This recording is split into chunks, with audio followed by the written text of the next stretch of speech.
Humans operate far more on instinct than they Sure. prefer to admit that they do. Thou shalt not want to covet thy neighbor's goods or some shit. Yeah, well, Like- that's the kitsch of the Ten Commandments. Is it's not, you won't think about doing any of these things. It's just you won't actually do them. Yeah. You think about them. Well, it's like an imaginative. Well, I guess covet sort of. Covet Like, does 'cause actually. I think the covet May one or is may really not. uptight. It's The like, covet come on, one- like, well, it's, why can't I covet? Come Well, on. Like, because I guess it's just the idea. I Like, guess it leads to bad things. You or can something. you. I mean, I guess in the assumption of the Bible, you're a married man right. because only men could read in the Bible days. You're a married man and you live next door to somebody who is also a married man. Right. Thou shalt not covet Well, thy yeah, I neighbor. didn't. Well, I guess you're right. It's see, it more was funny strictly in terms of like infidelity and shit. I wasn't really. I guess that's more It what is. they mean. It's I was far thinking more, like covet, it's like far a. more about infidelity. Yeah. But yeah, like I mean, You're not supposed well, to covet anything or whatever. Well, was yeah, gonna I mean, get you could into- make an entire argument about the translation of the Bible Yeah. and how much that's corrupted and how there's like 4 different versions that are in English. Like, who said King James was so good to read a Bible? You know, make his own Bible. Like, as far as I'm concerned, the definitive version of the Bible is and has always been James Earl Jones reads the Bible on CD. Well, anyway, it's like an imaginative prostitution, sort of. It's a prostitution of like imagination, in that like a porn is not a person; it's a copy of a person, a cheap copy of a person, a cheap imitation of it, and you can only simulate the person. You know, like it's still a simulation of sex in your mind, and if you're covered in that shit, you know, it's just like you. Totally, people cheat on people every day because of that. You know, like Well, yeah. Well, I you mean, know? that's again, like, you know, I say the cop out of the 10 Commandments, but I mean, realistically, you know, whether or not I buy into religion, but that's another discussion entirely. I But Saul's like, guys, don't worry about it. It's well, the point being, the 10 Commandments at their core are in place, quote unquote, because it's almost in some way some people's nature to do those things, and those are suggestions for things that as a I think as a morally centered person you should follow most of the 10 Commandments, except for the, you know, covet no other god beside, or, you know, thou shalt not worship any other god but me. I mean, like in yada, terms yada. of Christianity, I mean, the 10 Commandments are a pretty small part of it. At this point, it's really the real message is just conformity and obeying. You have a lot of sellout preachers who are taking federal money to you know, just you're talking preach about like, you're talking about the same church that excommunicated Galileo for saying that the earth went around the sun and not the sun went around the earth. I mean, because, you know, as far as Christianity is concerned, everything revolves around the Pope, yeah, pretty much. Wow. well, because the Messiah is not here right now, so we gotta have somebody chilling, just that people can like look up to and be like, "Yo, you know when he's coming? Like, what's up?" You know what? If Jesus, if okay, let's just say, just ignore argument. Let's just say Jesus is real. Jesus, the whole Sure. story, totally happened. right. Let's pretend there is a historical record of him having existed. Exactly. Let's pretend that there is, and let's pretend everything that they say in the Bible's true. The whole shebang. He rose from the dead, went up in the sky, yada yada. Yeah. You know, walking around with bleeding hands, but he would not want what Christianity turned into. The Jesus Sure. that's in the Bible Right. would be rolling over in the clouds, you know, like for the Christianity that exists today. It's amazing. You know what I find really amazing? Kind of, I mean, this will shift the subject a bit, but I mean, Christianity is tied in with neocons to a large extent. And it's amazing how they constantly denigrate Islam as a warlike culture and a warlike religion while preaching why we should start another war with Well, Islam. Oh yeah, well, I It's mean, amazing, you know? And these are the Christians. This like, is the same people that caused all of the Crusades. yeah. All of them.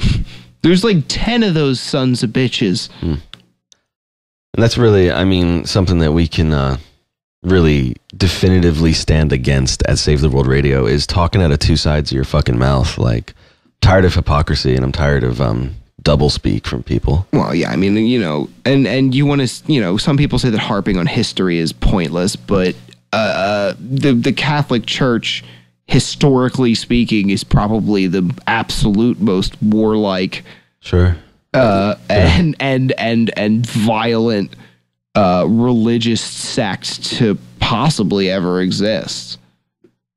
Most likely, yeah. They slaughtered the pagans and stole their holiday. They did. The solstice. Assuming all this stuff that they say about Jesus, the supernatural stuff, if that's true, it's much easier to interpret it and accept it as true after you read some shit about aliens. Look, the core. Go back to the Bible after learning about aliens. Don't go way off topic about aliens. The core. Well, what else am I going to say about the generation of Islam? You got to go aliens. I mean, I guess, but look, the core. Honestly, the core of existence. I'll tell you right now. I'll tell you. This is a Save the World exclusive. The core of existence is Anne Frank was wrong. At their core, all people are not good people. People have the ability to be good people. Sure. But people at their nature are not good people. You have to make the choice to be a good person, and most people sadly do not make that choice. Well, I think it's been made more and more difficult to be a good person. And I think, unfortunately, I believe that that's engineered. I think we're meant to be purposeless and we're meant to be aimless. Yeah, You're supposed to be a neutral person. Yeah. You're not supposed to be a good person. You're supposed to be a neutral person. You're supposed to be a good person because you give blood. They changed the definition of what a good person is. Mm-hmm. There's things to be a good person means completely different things now than it does back Like, for example, then. a good person used to not spy on their neighbor. But now it's encouraged that your neighbor may be a terrorist, so maybe you should snoop in their trash and report it to the federal agencies. I mean, that's become, I'm not saying everyone's like that, but I'm saying this is the norm, or they're trying to introduce this as the new norm. It's a double speak thing, right? Yeah. I know a guy whose house, this is a guy who, lives in Washington Township, not but a mile from here.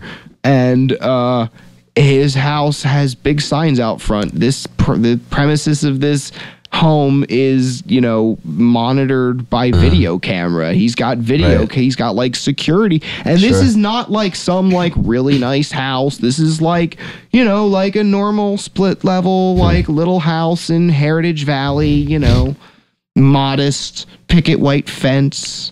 Spotted dog. Yeah, so I got this big fucking security cameras and a gigantic 30-foot pole with an American flag on it. Of course. So you can buy these GPS devices in case if you think your spouse is cheating on you, you can put it on a car without them noticing, and then you can look it up on Google. The idea of those is to obviously the idea of those is for people to buy them, but the way that they mainly operate beyond just that kind of paranoia, the people that are going to be buying those the most are the people that are these obsessive parents that are oh my God, my teenager has a car for the first time. What are they going to do? And they're going to buy it. Why were you in Delaware? Yeah, exactly. What's in Delaware? Exactly. You were buying cigarettes, weren't you? You're always buying cigarettes. They always play the paranoid parent card. Well, we're trying to introduce the paranoid parent card is what fuels 70% of the country's motivations to continue with the puritanical origins of the country. You've got anything that's associated with the Mothers Against Drunk Driving Association. Not that I'm advocating drunk driving whatsoever, but the way the Mothers Against Drunk Driving organizations and organizations of the operate is generally from that Well, I mean, I think most of the women who are in those organizations aren't even mothers anymore. Their children are either grown up or dead. because that's why they joined them. And I do feel very terrible for those women that have lost their children. But they go all well. If you look at the result, I mean, has there been a decline in drunk driving accidents as of late? Not. Because I will tell you this, it seems like the main result has been ruining people's lives because they drank 2 beers and then drove while perfectly lucid. Exactly. I mean, that's what's happening. They have an arbitrary limit, which has nothing to do with being drunk. Everybody knows you're not drunk with that bullshit very low legal limit. The idea of the bullshit legal limit is just to please the paranoid parent. Well, yeah, that's the main reason, but it's also that's the guys that they're using to invade your life. Get you before you could even think about going too far, I guess. Yeah, I mean, it is. It's all trying to rationalize the something that makes no sense, at least on the surface, because the real sense is just any way that they can fuck with you, they want to. And if they can hide behind Mothers Against Drunk Driving, they will. If they can hide behind gang violence, they will. Oh, yeah. So that's really what it's about. If they want to take your guns, they want to control you as much as possible. What I think is funny is that if you refuse to take a breathalyzer test, which, I mean, if you refuse to take a breathalyzer test, right, it's stupid to do that. Sure. But if you do that, they can just immediately haul you into jail. Right. Now that, if I'm not mistaken, goes directly against the whole innocent until proven guilty principle. It absolutely does. I mean, the Constitution was suspended in 1861 when Lincoln issued the first executive order, and it was from now on the executive gets to decide what goes on, and they never changed it. And even now, Obama is still putting out executive orders. Mm-hmm. In 1871, the United States Corporation was created, and the D.C. thing started to happen, and it was no longer the United States; it was the international bankers who were in with London and the Vatican and shit. And as ever since then, you haven't been able to. Sorry, I'm rambling. No, I mean, it's okay. Cool, but I mean, what I don't get is going sort of somewhat on that diatribe. There's so much. There's so much. We're in so much deficit to ourselves as a country. It's just like we're in deficit to ourselves for money that we printed that is on no basis. Right. So we're in a fictional deficit to ourselves. So why couldn't Obama just be like, oh well, congressional decree, I decree that there's no longer. Well, that would be something. But just consider that, like I said before,